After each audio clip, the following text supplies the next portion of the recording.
Hey guys, how's it going? It's Target here. Welcome back to another episode of the Colorado Avalanche Be a GM. Now, before the trade deadline, I posed you guys the question of what we should do. Should we concede and give up at this point, or should we make a push? You guys wanted me to make a push, and we got Patrick Kane from the Chicago Blackhawks in a blockbuster trade that saw us send. Who was it now? Hold on. We'll go to the trade thing. Here we go.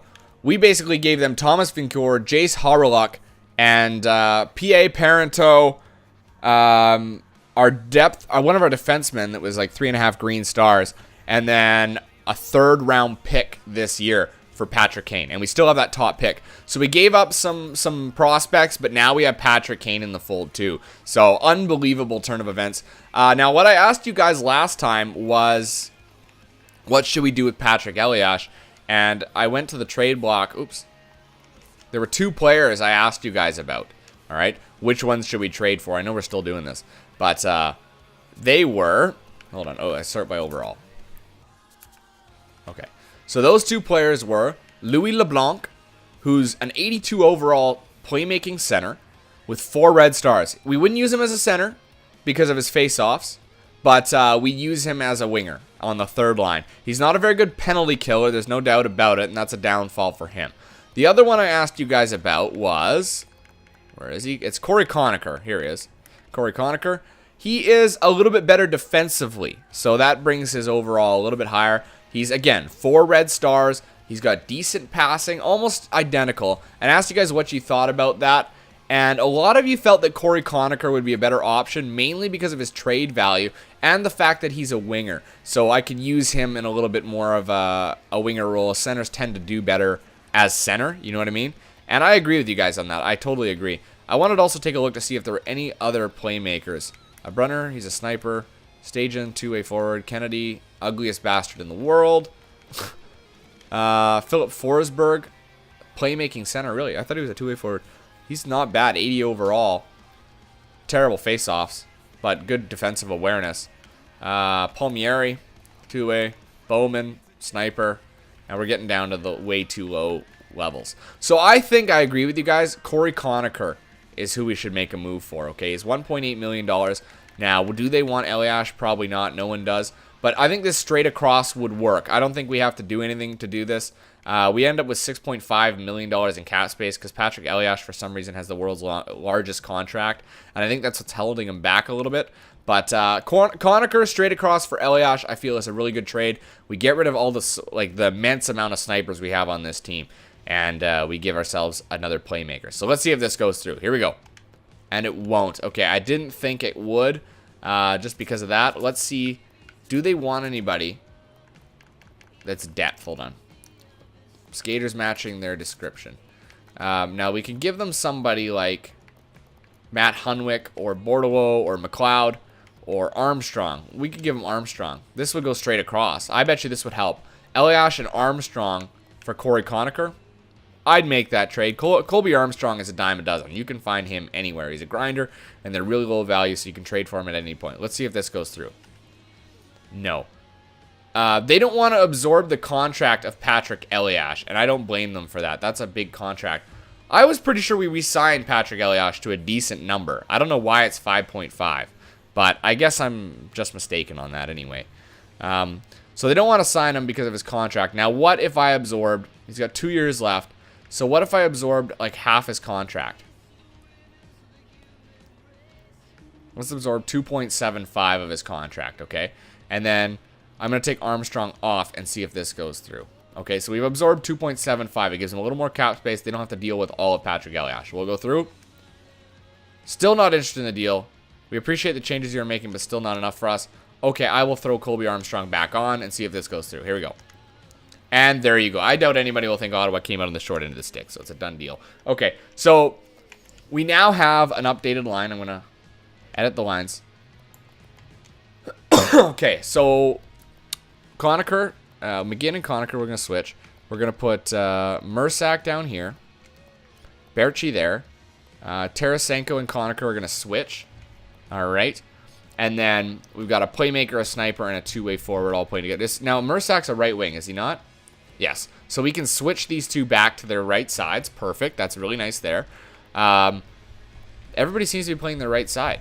Berchi, Landeskog, everybody's playing their position. Now, the one player I would like to move at some point, I'm going to ask you guys about that, is Ryan O'Reilly. What do you think about Ryan O'Reilly as a two-way forward? Should we move him for a playmaking center? Maybe a David Krejci? In fact, I'll compare those guys right now. Best lines in the AHL. It doesn't matter to me. Oh, shit. Okay, we'll go to trade players. David Krejci plays for Boston, so we're going to go take a look at Boston. Krejci. Here he is. David Krejci. Now, the thing that I love about David Krejci, he's got really good passing and good face-offs, all right? So David Krejci is a great second-line playmaking center, and I think that that's something that we want. Ryan O'Reilly straight across for David Krejci would likely work, all right? But he's a little bit more expensive. You guys let me know what you think. It's basically a playmaker for a two-way forward. I mean, odds are Ryan O'Reilly is going to be better than David Krejci. There's a total chance of that. Now, who else do they have? Patrice Bergeron. He's another playmaker, is he not? No, he's a two-way forward center. He's got the best face-offs in the game, but I don't know. I feel like he's overvalued in this game. I don't think he's that good. I think he's good, but I don't think he's that good, you know? So there is that option, too. I mean, anybody would take Ryan O'Reilly. There's no doubt about it. Chicago, they would not trade Jonathan Toews for him, who's a 94 overall, apparently. Holy shit, Jonathan Toews. And he's got the best face-offs in the game as well. Jonathan Toews truly is the best playmaking center in the game. Anyway, I'd be looking for a second-line center, right? So what do you guys think? What do you think about Ryan O'Reilly? Do we need to get rid of him? I know I got rid of what's his nuts for him, but I feel like I definitely made a mistake on that. Where did I send Stastny again? St. Louis, right? Let's take a look at St. Louis. See if they deal him. Stastny, here he is. Again, 80 faceoffs, a playmaking center. I feel like he'd be much better with our team. I feel really bad about having done that now. I do feel like I made a mistake. I feel like Stastny would be a better fit for our team. Because now, look, he's been re-signed to a much more affordable number. So, anyway, guys, let me know what you think on that. I think I'm done making trades, though, for this. Let's go into the trade deadline and see how things go. We'll simulate up to this day. Michael Handzus is available. Fourth line center. Good face-offs, but no, we don't have room for you, so no, we're not going to take you. Our GM rep has dropped, really. There's this fucking surprise. Our GM rep drops all the time. We are terrible. We've got terrible rep. Okay, let's see if we can win now. We have some good players. Let's see if we can win. Okay. Brian Giunta for and a third for Mersak, Smith, and Carlisle. I'm going to decline that one right there. All right, so we got Tampa Bay right off the bat. Can we beat them? And we lose right off the bat. Oh, my goodness.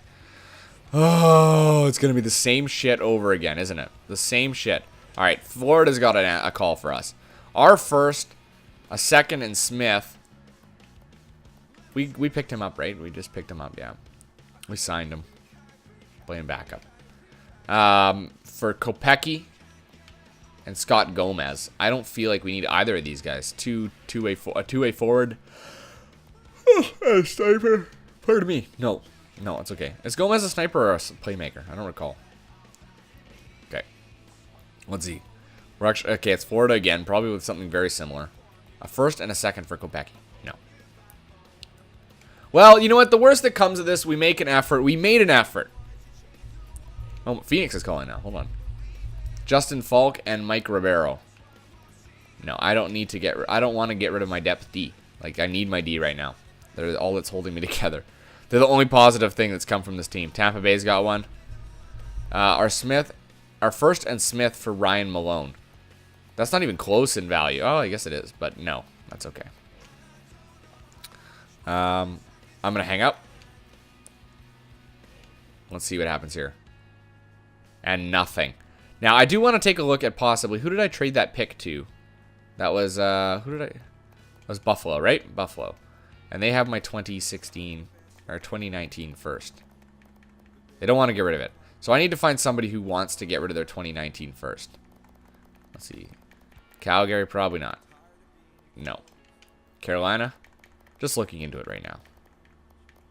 No. Chicago? Maybe. They got good rep with that. They got good rep with them, so we could probably pick up their 2019 pick. And we'd have to give up a player. Bordelot. And anybody else you guys want? Coney McLeod. Okay. It's not the time. It's not the time. All right, good enough. Whatever, who cares? If this doesn't work, then it just wasn't meant to be this year. I mean, like, we've got a great top line. A great top line. Kasper's Dogavins. He is 26 years old, 3-star, 78 overall, two-way forward. I'm going to say no. Mike Weaver, depth defenseman. No, that's okay. Lubomir Visnovsky, offensive D-man, 80 overall. What's his contract like? 1 year left at 4.7. He's okay, but I think we've got a better one in Chris Russell, so no. Daryl Powell, center, grinder, 76 overall. Not the face-offs I'm looking for in a grinder. And Cory Sarich, sent down. Depth defenseman, no. Okay, so let's go ahead. Let's sim. Oh, hold on. Where are we? We're simming by the week. So 1 week here to the 11th. That's only a few games, but that's okay. Patrick Kane had a couple goals for us in that game. Now, can the team rally around him and start scoring? We need to win. Oh, my God. That one was in overtime, though, so that's better. Boston. Here we go. Back on track. Come on, boys. 3-1 win. Okay, there you go. It takes a couple. It takes a couple for the team to start clicking. So hopefully that's gonna help turn things around. All right, we got Dallas coming up here. Dallas Stars, they're a terrible team. We should be able to beat them, no problem. There you go. 3-2 win. 500 again. Let's go another week. And then I want to check player growth, because I want to see how good everybody's doing. Okay, St. Louis, they're a tough team. They are a tough 1-0 win. Thank you, thank you, thank you. And a 5-3 win over the Winnipeg Jets. Okay, maybe these changes we made are going to be for the better. Patrick Kane is scoring like a madman. 36 assists, 30 goals. Very good performance by him. We lose 4-0 to the Flames. Okay, that's all right. We've got Vancouver here. We can bounce back with a win. Give us another lead on top of our... let's extend the gap. There you go, 2-1. Fantastic. That's much better. Okay, so for points, looks like we don't have anybody up there. 67 points for Patrick Kane in basically 69 games. So he's doing well for us. Colorado, yeah, Patrick Kane is in 6th for goals scoring. That's it. Don't have anything else. Where are we? We're in 4th now. So we are in a playoff spot now by 3 points. All right, so it's definitely possible. We're going to keep... Actually, I want to check player growth. GM options. Player growth. Or player reports. Same shit. Jay McClement, yeah, still the same. Still the same for... Or Cory Conacher actually dropped from an 82, so maybe he'll go up. There's a bit of influence here on Cam Fowler and Tarasenko. Let's check the AHL. No movement there yet. That will probably change. Goalies, Varlamov still an 85. All right, that's fine. It'll be interesting to see how players grow in the offseason here, too. Let's do one more GM tracker. Let's check that out quick. Nothing we can buy. Okay, go another week until the 25th. So we got Phoenix here. Let's get another win here. These guys are tough, but we can do it. You guys got the scoring. Oh, my God, 4-2. All right, jump back in here. Jump back in here. We're still in the playoffs. We can still get in there. That's kind of the nice thing about this. We can get into the playoffs with, oh, my God, a 4-1 loss. You can get into the playoffs if you have a weak division. So that's kind of an interesting dynamic to the game now. It's not so cut and dry. All right, we got Calgary and San Jose. Back-to-back wins. Here we go, boys. You can do it. There you go. 4-1 win. Oops. And then we got San Jose, and this will bring us to the first. We got 2 more games left in this month. Here's a win against San Jose. Come on. There you go. 5-4. We're 2 games above 500. Patrick Kane, 31 goals, 37 assists, leading the team. Let's go scout assignment in the... We're done in the queue. What we were doing in the queue? Forwards or D? D, because it was a top 10 D. Let's take a look at forwards in the OHL. Let's see how McDavid is. Let's scout him for another month.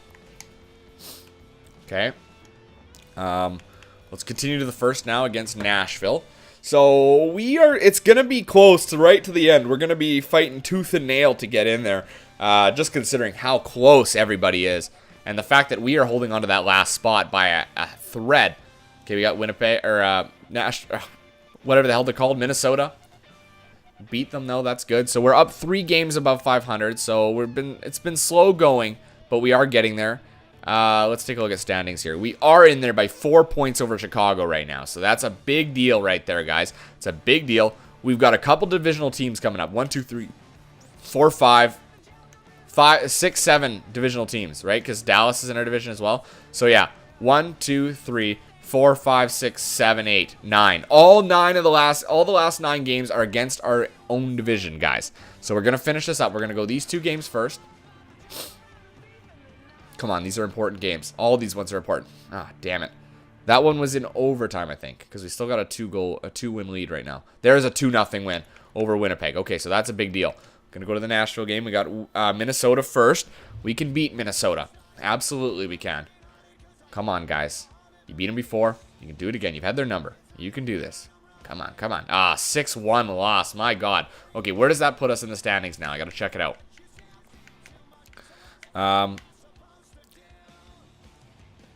Where are we? Okay, so we are in 4th by 5 points over Winnipeg. So Winnipeg games are so crucial to us. It's a good thing we won.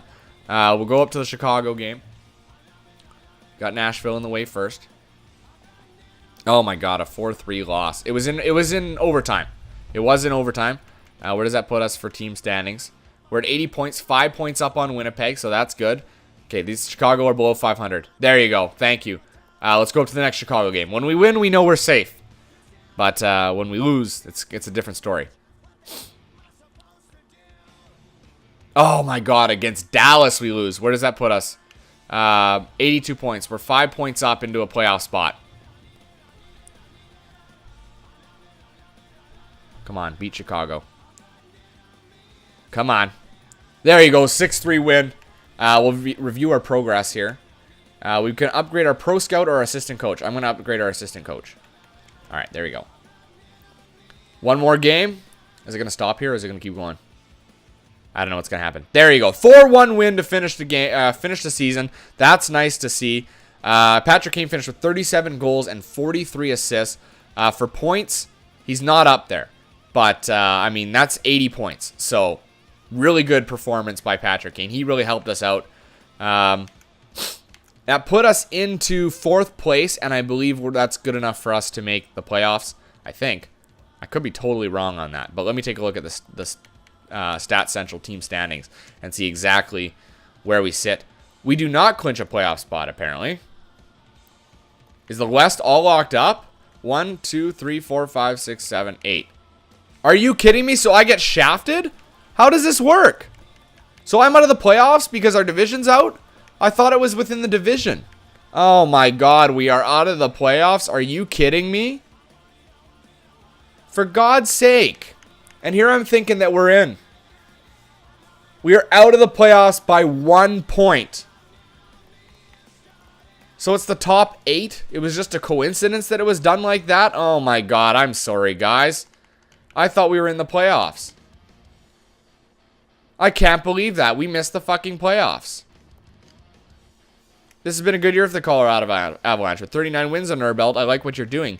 Keep it up, but I'll hope for a bit more from you next year. We continue to improve. Fuck me. God damn it. Ah, I thought we were in. How does this fucking division work? This is ridiculous. Oh my God. Fucking stupid. Sorry for my cursing, but it pisses me off. Ah.